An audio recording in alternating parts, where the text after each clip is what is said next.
ಒತ್ತಡದ ಜೀವನ, ಬದಲಾಗ್ತಾ ಇರೋ ಜೀವನ ಶೈಲಿ, ಜನರಿಗೆ ನೂರಾರು ಆರೋಗ್ಯ ಸಮಸ್ಯೆ. ಯಾವ ಸಮಸ್ಯೆಗೆ ಯಾವ ಚಿಕಿತ್ಸೆ ಅನ್ನೋದು ದೊಡ್ಡ ಚಿಂತೆ. ಇಂತಹ ಸಮಸ್ಯೆ ಇರೋರಿಗೆ ಒಂದೇ ವೇದಿಕೆಯಲ್ಲಿ ಸಿಗುತ್ತೆ ಉತ್ತರ. ಇದೇ ಟಿವಿ9ನ ವಿಶೇಷ ಕಾರ್ಯಕ್ರಮ ನಿಮ್ಮ ಡಾಕ್ಟರ್. ಸಾಮಾನ್ಯವಾಗಿ ಈಗಿನ ಕಾಲಮಾನದ ದಂಪತಿಗಳು ತಿಳಿದುಕೊಳ್ಳಲೇಬೇಕಾದ ವಿಚಾರ ಇದು. ಗರ್ಭಧಾರಣೆಗೂ ಮುಂಚಿತವಾಗಿ ಪೂರ್ವಭಾವಿ ತಯಾರಿ ಅಥವಾ ಆರೈಕೆ ಹೇಗಿರಬೇಕು, ಈ ಬಗ್ಗೆ ಸಂಪೂರ್ಣ ಮಾಹಿತಿಯನ್ನು ತಿಳಿಸ್ತೀವಿ. ತಾಯಿ ಹಾಗೆ ಮಗುವಿನ ಆರೈಕೆಯಲ್ಲಿ ಮುಂಚೂಣಿಯಲ್ಲಿರುವ ಅಪೋಲೋ ಕ್ರಾಡಲ್ ಹಾಗೆ ಚಿಲ್ಡ್ರನ್ಸ್ ಹಾಸ್ಪಿಟಲ್ನ ಸ್ಪೆಷಾಲಿಟಿಯನ್ನ ಕೂಡ ನಾವು ನೋಡ್ತಾ ಹೋಗೋಣ. 250ಕ್ಕೂ ಹೆಚ್ಚು ಗೈನಕಾಲಜಿಸ್ಟ್ ಹಾಗೆ ಚೈಲ್ಡ್ ಕೇರ್ ಸ್ಪೆಷಲಿಸ್ಟ್ಗಳನ್ನ ಅಪೋಲೋ ಆಸ್ಪತ್ರೆ ಹೊಂದಿದೆ. ಕಳೆದ 40 ವರ್ಷಗಳಿಂದ ತನ್ನ ಸೇವೆಯನ್ನ ಮುಂದುವರಿಸಿಕೊಂಡು ಬಂದಿರುವಂತಹ ಅಪೋಲೋ 17ಕ್ಕೂ ಹೆಚ್ಚಿನ ಸೆಂಟರ್ಗಳನ್ನ ಹೊಂದಿದ್ದು ಸೇವೆಯನ್ನ ಇನ್ನಷ್ಟು ವಿಸ್ತರಿಸಿದೆ.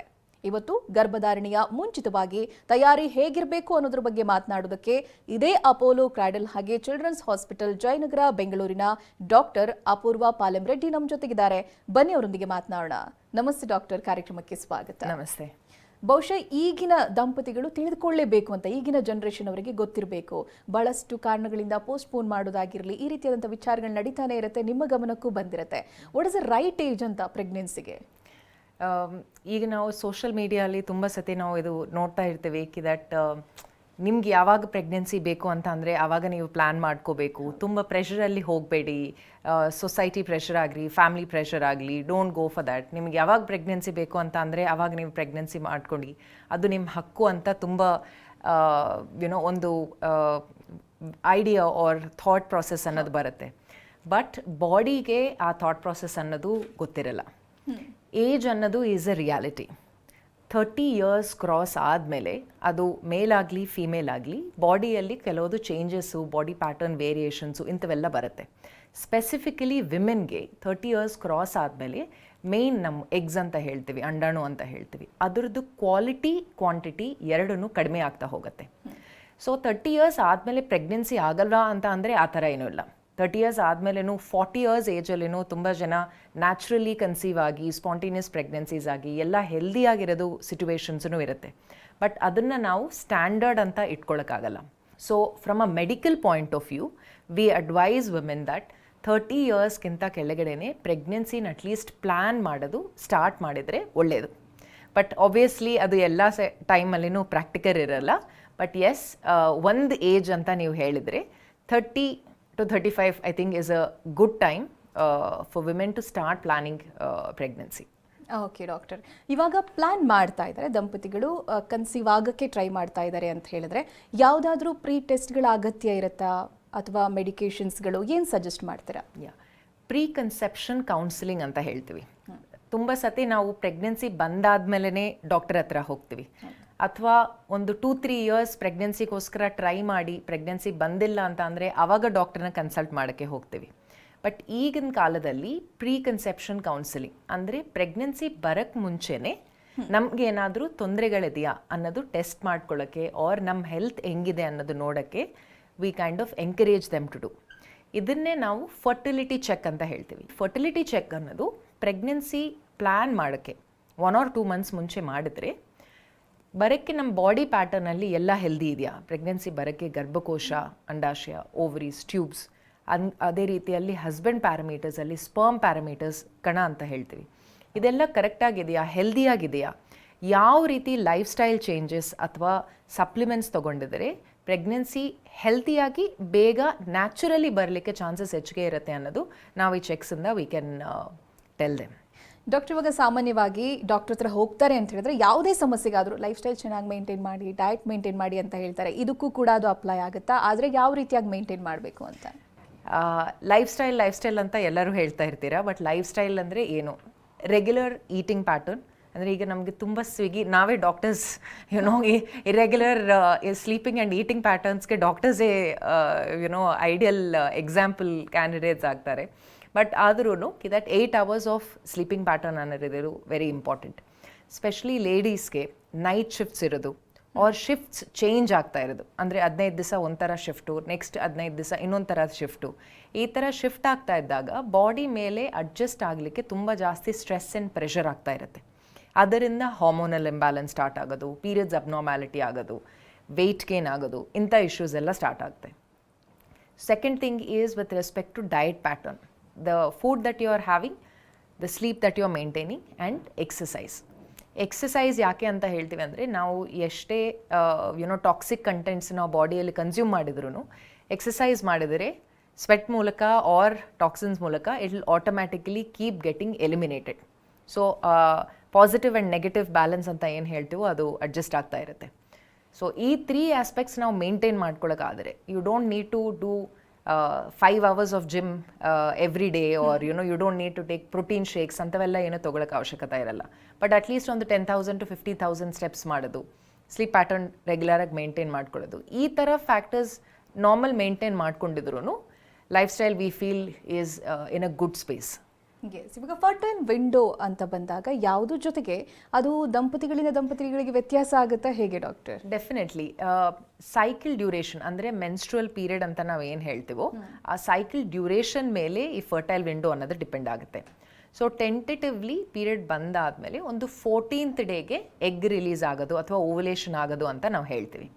ನಾವು ಅದಕ್ಕೆ ಒಂದು 5 days ಮುಂಚೆಯಿಂದ ಇಂಟರ್ಕೋರ್ಸ್ ಆದರೆ ಆವಾಗಲೇ ನಮಗೆ ಪ್ರೆಗ್ನೆನ್ಸಿ ಆಗಲಿಕ್ಕೆ ಚಾನ್ಸಸ್ ಇರೋದು. ನಾವು ಬ್ಯಾಂಗ್ಳೂರಲ್ಲಿ ಆಗಲಿ ಅಥವಾ ಯಾವುದೇ IT ಸೆಕ್ಟ್ ಇರೋದು ಸ್ಪೇಸಸಲ್ಲಿ 5 days in a week ತುಂಬ ಬ್ಯುಸಿ ಇರ್ತಾರೆ ವೈಫ್ ಆ್ಯಂಡ್ ಹಸ್ಬೆಂಡು. ಕೆಲವು ಸತಿ ಹಸ್ಬೆಂಡಿಗೆ ಡೇ ಶಿಫ್ಟ್ ಇರುತ್ತೆ, ವೈಫ್ಗೆ ನೈಟ್ ಶಿಫ್ಟ್ ಇರುತ್ತೆ. ಸೊ ಅವರು ಥ್ರೂ ಔಟ್ ದ ವೀಕ್ ಅವ್ರು ಮೀಟೇ ಮಾಡಲ್ಲ. ಕೆಲವು ಸತಿ ಅವರು ಡಿಫ್ರೆಂಟ್ ಸಿಟೀಸಲ್ಲಿನೂ ಇರ್ತಾರೆ. So they meet only over the weekends. And ಆ ಟೈಮಲ್ಲಿ ನಮಗೆ ಓವಲೇಷನ್ ಇಲ್ಲ, ಅವ್ರ ಓವಲೇಷನ್ ಆಲ್ರೆಡಿ ಆಗೋಗಿದೆ ಅಂತ ಅಂದರೆ ನೀವು ಎಷ್ಟೇ ಮಂತ್ಸ್ ಟ್ರೈ ಮಾಡಿದ್ರೂ ಪ್ರೆಗ್ನೆನ್ಸಿ ಬರೋಕ್ಕೆ ಚಾನ್ಸಸ್ ಅನ್ನೋದು ಕಡಿಮೆ ಆಗೋಗುತ್ತೆ.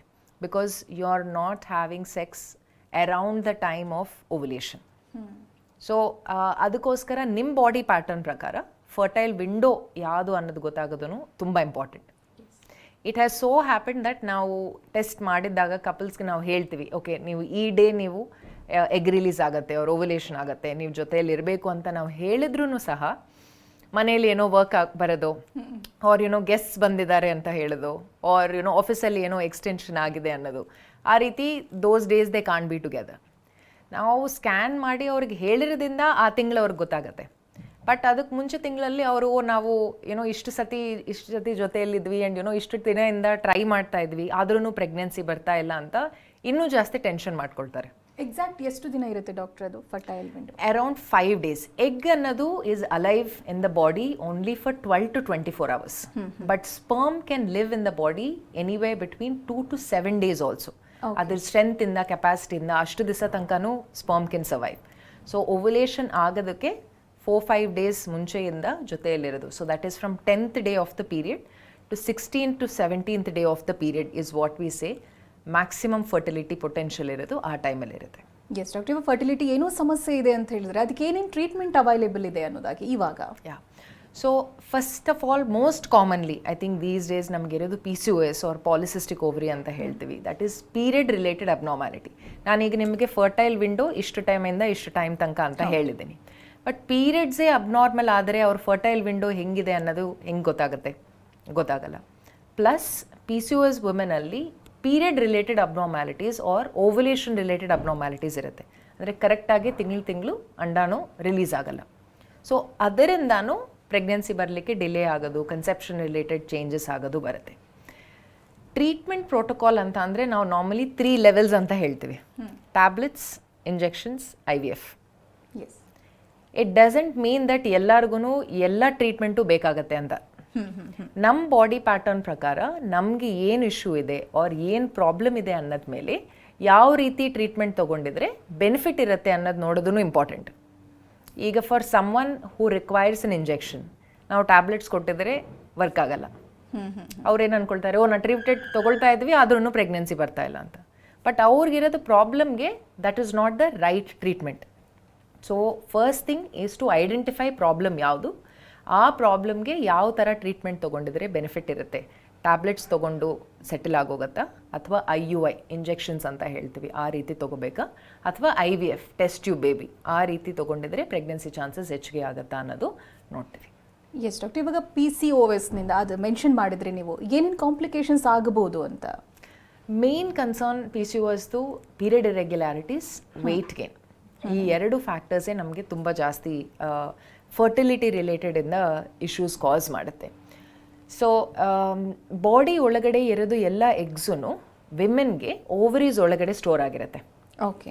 ನಾವು ಈ ಎಗ್ಸು ಓವರಿಯಿಂದ ಆಚೆಗೆ ರಿಲೀಸ್ ಆಗಬೇಕು ಅಂತ ಅಂದರೆ ಬಾಡಿ ಕೆಲವು ಹಾರ್ಮೋನ್ಸ್ ಪ್ರೊಡ್ಯೂಸ್ ಮಾಡುತ್ತೆ. ಈ ಹಾರ್ಮೋನ್ಸ್ ಬಾಡಿಯಲ್ಲಿ ಕಡಿಮೆ ಆದರೆ ಅಥವಾ ಪ್ರೊಡ್ಯೂಸ್ ಆಗಿರೋದು ಹಾರ್ಮೋನ್ಸು ಬಾಡಿ ಫ್ಯಾಟಲ್ಲಿ ಡಿಸಾಲ್ವ್ ಆಗೋಗ್ತಾ ಇದೆ, it is not sufficient for the eggs to come out of the ovary. Egg release ಆಗಲಿಕ್ಕೆ ಸಫಿಷಿಯಂಟ್ ಆಗ್ತಾ ಇಲ್ಲ ಅಂತ ಅಂದರೆ ಅಂಥ ಸಿಚುವೇಶನ್ಸಲ್ಲಿ eggs will stay back in the ovary only and form cysts. ಅದನ್ನೇ ನಾವು ಪಾಲಿಸಿಸ್ಟಿಕ್ ಓವರಿ ಅಂತ ಹೇಳ್ತೀವಿ. ಸೊ ಓವಲೇಷನ್ನೇ ಆಗಿಲ್ಲ ಅಂದರೆ ಎಗ್ ರಿಲೀಸೇ ಆಗಿಲ್ಲ ಅಂತ ಅಂದರೆ ಪ್ರೆಗ್ನೆನ್ಸಿ ಆ ತಿಂಗಳಲ್ಲಿ ಬರಲ್ಲ ಆ್ಯಂಡ್ ಪೀರಿಯಡ್ಸೂ ಆಗಲ್ಲ. So that is the main important point. ತುಂಬ ಸತಿ ಪೇಷಂಟ್ಸ್ ನಮ್ಮನ್ನು ಕೇಳ್ತಾರೆ ಕಿ ದಟ್ ಮೇಡಮ್ ಫಸ್ಟ್ ನೀವು PCOS ಆರ್ ನೀರು ಬುಡ್ಗೆ ಅಂತ ಹೇಳ್ತೀವಿ, ಅದನ್ನು ಕರಗಿಸಿ ಆಮೇಲೆ ನಾವು ಪ್ರೆಗ್ನೆನ್ಸಿಗೆ ಪ್ಲ್ಯಾನ್ ಮಾಡೋದು ಸ್ಟಾರ್ಟ್ ಮಾಡ್ತೀವಿ ಅಂತ. It doesn't work like that. ಯಾಕಂದರೆ ನಾವು ಸರ್ಜರಿ ಮಾಡಿದ್ರೂ ಸಹ ಈ PCOS ಅನ್ನೋದು, ಈ ಹಾರ್ಮೋನಲ್ ಅಬ್ನಾರ್ಮ್ಯಾಲಿಟಿ ಅನ್ನೋದು is there in the blood. So it will never go away completely. You can't cure it. ಅದನ್ನು ಬರೀ ಕಂಟ್ರೋಲ್ ಮಾಡೋಕ್ಕೆ ಮಾತ್ರನೇ ಸಾಧ್ಯ. ಡಾಕ್ಟರ್, ಇವಾಗ ಫರ್ಟಿಲಿಟಿ ಟ್ರೀಟ್ಮೆಂಟ್ ತೊಗೊಂಡಿರ್ತಾರೆ, ಕನ್ಸೀವ್ ಆಗ್ತಾರೆ, ಡೆಲಿವರಿ ನಾರ್ಮಲ್ ಆಗುತ್ತೆ, ಇದೊಂದು ಮಿತ್ ಕೂಡ ಇದೆ ಜನರಲ್ಲಿ, ಅದಕ್ಕೆ ಕೇಳ್ತಾ ಇದ್ದೀನಿ. ಸೊ ನಾರ್ಮಲ್ ಡೆಲಿವರಿ ಅನ್ನೋದು is become very very precious to everybody these days, and it is true also. ಆದಷ್ಟು ನ್ಯಾಚುರಲ್ ಪ್ರಾಸೆಸ್ಸಲ್ಲಿ ನಾವು ನಾರ್ಮಲ್ ಡೆಲಿವರಿ ಅಂತ I don't use that this thing, but as a vaginal birth ಆಗೋದು is a very very good space. Because pregnancy ಟೈಮಲ್ಲಿ ನೀವು ಎಷ್ಟು active ಆಗಿರ್ತೀರಾ ಅನ್ನೋದ ಮೇಲೇ 9th ಮಂತ್ ಎಂಡಲ್ಲಿ ಅದು ವೆಜನಲ್ ಡೆಲಿವರಿ ಆಗುತ್ತಾ ಇಲ್ವಾ ಅನ್ನೋದು ನಮಗೆ ಡಿಪೆಂಡ್ ಆಗುತ್ತೆ. ಅಗೇನ್ ಮುಂಚಿನ ಜನರೇಷನಲ್ಲಿ everybody used to do regular activities, normal work ಎಲ್ಲ ಮಾಡ್ಕೊಳ್ತಾ ಇದ್ರು. ಅವರು ಮನೆ ವರ್ಕು ಮಾಡ್ಕೊಳ್ತಾ ಇದ್ರು, or cooking, cleaning, everything normal ಆಗಿ ಮಾಡ್ತಾಯಿದ್ರು. ಸೊ ಆ್ಯಕ್ಟಿವಿಟಿ ಅನ್ನೋದು ನ್ಯಾಚುರಲ್ ಆಗೇ ಅವ್ರಿಗೆ ಆಗ್ತಾಯಿತ್ತು. ಸೊ 9th ಮಂತ್ ಎಂಡಲ್ಲಿ ಡೆಲಿವರಿ ಆಗೋ ಟೈಮ್ ಬಂದಾಗ ವೆಜನಲ್ ಡೆಲಿವರಿ ಆಗೋಕ್ಕೆ ಅಷ್ಟು ಜಾಸ್ತಿ ಪ್ರಾಬ್ಲಮ್ಸ್ ಬರ್ತಾ ಇರಲಿಲ್ಲ. ಬಟ್ ಈಗ even if they are working, it is more of a sitting job. So 9 to 6 ತನಕ ಆಗಲಿ ಆರ್ ದಟ್ ಈವ್ನಿಂಗ್ ಶಿಫ್ಟಲ್ಲಾಗಲಿ ಯಾವಾಗಲಾದ್ರೂ ಸಿಟ್ಟಿಂಗ್ ಜಾಬ್ ಜಾಸ್ತಿ ಆಗೋಗಿದೆ in an IT sector. So ಅದರಿಂದ ಜನರಲ್ ಆ್ಯಕ್ಟಿವಿಟಿ, ಮೂವ್ಮೆಂಟ್ ಆಗಲಿ ಇದೆಲ್ಲ ಕಡಿಮೆ ಆಗೋಗಿದೆ. If you are able to do good prenatal yoga during the entire 9 months. Working you can definitely work through 9 months.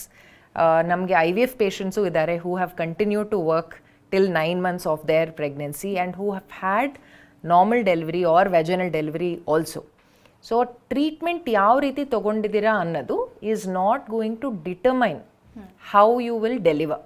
Delivery process ಅನ್ನೋದು ಹೆಂಗೆ pregnant ಆಗಿದ್ದೀರಾ ಅನ್ನೋದ ಮೇಲೆ ಡಿಪೆಂಡ್ ಆಗಲ್ಲ.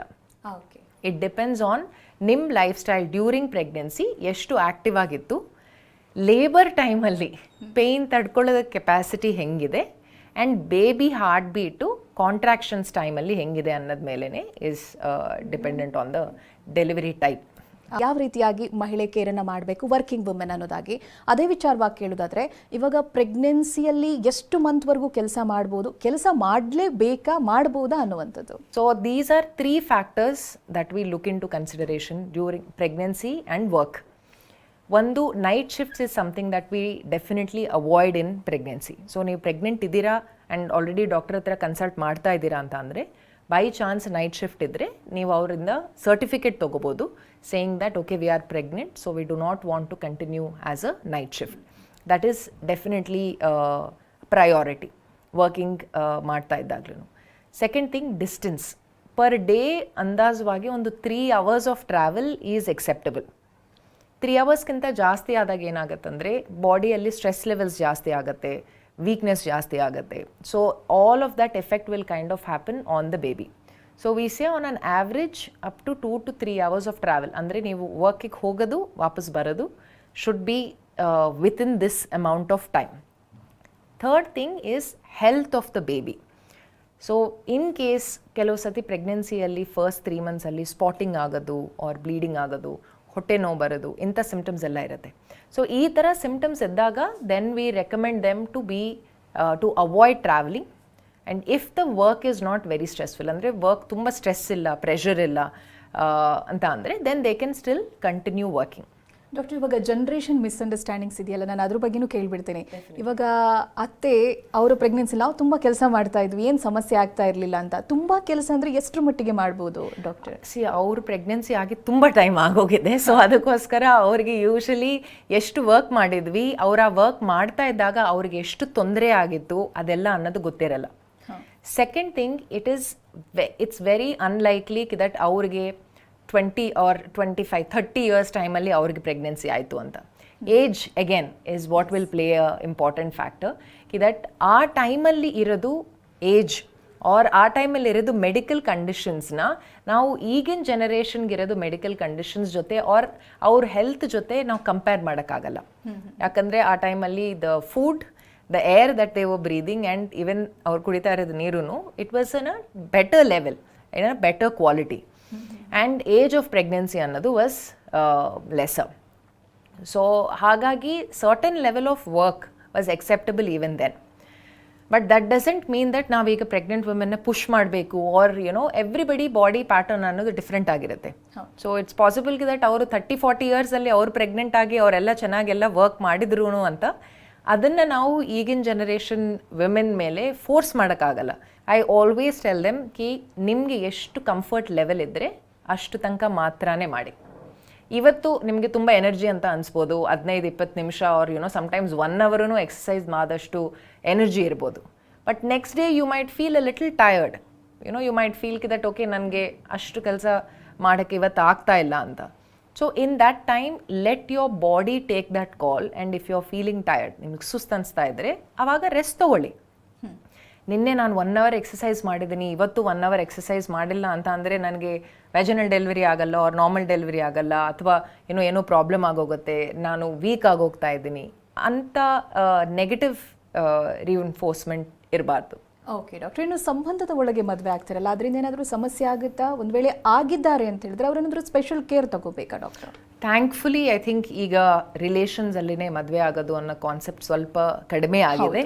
That is because of this problem that relations ಅಲ್ಲಿನೇ ಮದುವೆ ಆಗಿದ್ರೆ, especially ಮಾಮ ಅವ್ರನ್ನ ಅವ್ರ ಅತ್ತನ ಮಗಳನ್ನ, ಈ ಥರ ಎಲ್ಲ first degree R second degree relatives ಅಂತ ಹೇಳ್ತೀವಿ.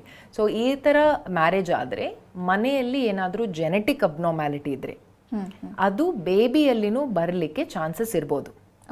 ಮನೆಯಲ್ಲಿ everybody will be perfectly normal, ಅವಾಗ ತನಕ ಯಾರಿಗೂ ಏನು ಇಶ್ಯೂಸ್ ಇರಲ್ಲ. ಬಟ್ ಆದ್ರೂ ಬೇಬಿಯಲ್ಲಿ ಜೆನೆಟಿಕ್ ಅಬ್ನಾರ್ಮ್ಯಾಲಿಟೀಸ್ ಬರಲಿಕ್ಕೆ ಚಾನ್ಸಸ್ ಇರುತ್ತೆ. Despite that, I have a couple of friends who are, very closely related to each other. They fell in love and they wanted to marry. And obviously, family was very concerned that, okay, relational madve aagta ide, makkalige enadru tondre agutte and all of that anta. Again, couple genetic screening anta barutte. So it is a simple blood test tara ಮಾಡ್ತೀವಿ. Husband ಅಲ್ಲಿ R ಮೇಲ್ partner ಅಲ್ಲಿ ಏನಾದರೂ genetic abnormalities ಇರ್ಬೋದಾ, female ಪಾರ್ಟ್ನರಲ್ಲಿ R ವೈಫಲ್ಲಿ ಏನಾದರೂ genetic abnormalities ಇರ್ಬೋದಾ, ಈ ಇಬ್ಬರದಲ್ಲಿನೂ same abnormality ಬಂದ್ರೇ ಪಾಪುಗೆ ತೊಂದರೆ ಆಗೋದಕ್ಕೆ chances. Okay. So even if they have both the partners have abnormalities and a different abnormality andre there is no problem for the child and ನೀವು normal ಪ್ರೆಗ್ನೆನ್ಸಿಗೆ healthy ಪ್ರೆಗ್ನೆನ್ಸಿಗೆ everything you can kind of continue trying. But ಇಬ್ಬರಿಗೂ same genetic abnormality ಬಂದಾಗ ಮಾತ್ರ ನಾವು pregnancy ಟೈಮಲ್ಲಿ ಸ್ವಲ್ಪ extra test ಮಾಡೋದಾಗಲಿ, ಪ್ರಿಕಾಷನ್ಸ್ ತೊಗೊಳ್ಳೋದಾಗಲಿ, ಸೊ ದಟ್ ಅದು ಪಾಪುಗೆ ಎಫೆಕ್ಟ್ ಮಾಡ್ದಿರ ಇರುತ್ತೆ ಅಂತ ನಾವು ಟೆಸ್ಟ್ ಮಾಡ್ತೀವಿ. ಓಕೆ ಡಾಕ್ಟರ್, ಕೊನೆಯದಾಗಿ ವೆಯ್ಟ್ ಕೂಡ ಸಮಸ್ಯೆ ಆಗ್ಬೋದಾ? ಜನರಿಗೆ ಏನು ಹೇಳ್ತೀರಾ, last message? Weight again is a very sensitive issue. Patients complaint ಮಾಡ್ತಾರೆ, ಗೈನಕಾಲಜಿಸ್ಟ್ ಹತ್ರ ಹೋದಾಗ ಫಸ್ಟ್ ಥಿಂಗ್ ಅವ್ರು ಹೇಳೋದು ವೆಯ್ಟ್ ಕಡಿಮೆ ಮಾಡಿ ಅಂತ ಹೇಳ್ತಾರೆ ಅಂತ. But it is true. How can you tell someone, again patients ಕೇಳ್ತಾರೆ ದಟ್ ಮೇಡಮ್ ತುಂಬ ಹೆವಿ ಇರೋದವ್ರು ಪ್ರೆಗ್ನೆಂಟ್ ಆಗಿದಾರಲ್ಲ, ಸೊ ಯಾಕೆ ವೆಯ್ಟ್ ಅಂತ ಹೇಳ್ತಾರೆ ಅಂತ. ಈಗ ಸ್ಮೋಕಿಂಗ್ ಮಾಡ್ದಿರೋ ಅವ್ರಿಗೂ ಕ್ಯಾನ್ಸರ್ ಬರುತ್ತೆ, ಸ್ಮೋಕಿಂಗ್ ಮಾಡ್ತಾ ಇರೋದವ್ರಿಗೂ ಕ್ಯಾನ್ಸರ್ ಬರುತ್ತೆ. ಹಾಗೆ ಅಂತ ನಾವು ಆಯಿತು ಪರವಾಗಿಲ್ಲ ನೀವು ಸ್ಮೋಕ್ ಮಾಡಿ ಅಂತ ಹೇಳೋಕ್ಕಾಗಲ್ಲ. ಅದೇ ರೀತಿ ಎಷ್ಟೇ ವೆಯ್ಟ್ ಇದ್ರೂ ನಾವು ಮ್ಯಾಕ್ಸಿಮಮ್ ಐ ಥಿಂಕ್ ಡೆಲಿವರಿ ಮಾಡಿರೋದು 137 kg ಅವ್ರನ್ನ ಡೆಲಿವರ್ ಮಾಡಿದ್ವಿ. ಆ್ಯಂಡ್ ಅವ್ರಿಗೆ ಟ್ಯಾಬ್ಲೆಟ್ಸಿಂದಾನೆ ಮೆಡಿಕೇಷನ್ಸಿಂದಾನೆ ಪ್ರೆಗ್ನೆನ್ಸಿ ಬಂತು, ವೆಜನಲ್ ಡೆಲಿವರಿನೂ ಆಯಿತು, they was no concern. But ಅದನ್ನು ನಾವು ಸ್ಟ್ಯಾಂಡರ್ಡ್ ಅಂತ ಇಟ್ಕೊಳ್ಳೋಕ್ಕಾಗಲ್ಲ. ಡೆಫಿನೆಟ್ಲಿ ವೆಯ್ಟ್ ರೆಡ್ಯೂಸ್ ಮಾಡಿದಾಗ ಪ್ರೆಗ್ನೆನ್ಸಿ ಚಾನ್ಸಸ್ ಬೆಟರ್ ಆಗುತ್ತೆ. ಪ್ರೆಗ್ನೆನ್ಸಿ ಟೈಮಲ್ಲಿ ಇಶ್ಯೂಸ್ ಆಗಲಿ, ಪ್ರಾಬ್ಲಮ್ಸ್ ಆಗಲಿ, ರಿಸ್ಕ್ಸ್ ಆಗಲಿ ಬರೋದು ಕಡಿಮೆ ಆಗುತ್ತೆ. But that doesn't mean that weight alone is the factor. Even if you are 100 kgs pregnancy ನಾವು ಮಾಡಿಸ್ಬೋದು. ಬಟ್ ಮೆಡಿಕೇಷನ್ಸ್ದು ಇಂಜೆಕ್ಷನ್ಸ್ದು ಡೋಸ್ ಸ್ವಲ್ಪ ಹೆಚ್ಚಿಗೆ ಆಗ್ತಾ ಹೋಗುತ್ತೆ. ಸೊ ಕೆಲವ್ರಿಗೆ ಹಾರ್ಮೋನ್ ಪ್ರಾಬ್ಲಮ್ಸ್ ಇರುತ್ತೆ, ಸ್ಪೆಷಲಿ PCOS ಆರ್ ಥೈರಾಯ್ಡ್. ಇಂಥ ಸಿಚುವೇಷನ್ಸಲ್ಲಿ ಹಾರ್ಮೋನ್ ಅಬ್ನಾರ್ಮ್ಯಾಲಿಟಿಯಿಂದ it's not easy for them to lose weight. ನಾವು ಹೇಳ್ಬೋದು ವೆಯ್ಟ್ ಲೂಸ್ ಮಾಡಿ ಅಂತ, but it's not at all easy. So diet ಕನ್ಸಲ್ಟೇಷನಿಂದ, ಎಕ್ಸಸೈಸು, ಈ ಥರ they have to take external support. It's not possible for them alone to lose that weight, and ಫ್ಯಾಮಿಲಿನೂ ಅದರಲ್ಲಿ they have to be supportive for them. Okay doctor, ಇವತ್ತಿನ ಕಾರ್ಯಕ್ರಮದಲ್ಲಿ ಗರ್ಭಧಾರಣೆಗೂ ಮುಂಚಿತವಾಗಿ ಏನೇನು ತಯಾರಿ ಬೇಕು, ಆರೈಕೆ ಬೇಕು, ಮೇಲ್ ಆ್ಯಂಡ್ ಫಿಮೇಲ್ ಇಬ್ಬರಿಗೂ ಕೂಡ ಬಹಳ ವಿವರವಾಗಿ ತಿಳಿಸ್ಕೊಟ್ಟಿದ್ದೀರಾ. ಧನ್ಯವಾದಗಳು ನಿಮಗೆ. Thank you. ಇದುವರೆಗೂ ನಮ್ಮ ಜೊತೆಗಿದ್ದು ಡಾಕ್ಟರ್ ಅಪೂರ್ವ ಅವರು. ನೇರ ಭೇಟಿಗಾಗಿರುವಂತಹ ನಂಬರ್ ಹಾಗೆ ವಿಳಾಸವನ್ನು ನೋಟ್ ಮಾಡ್ಕೊಳ್ಳಿ.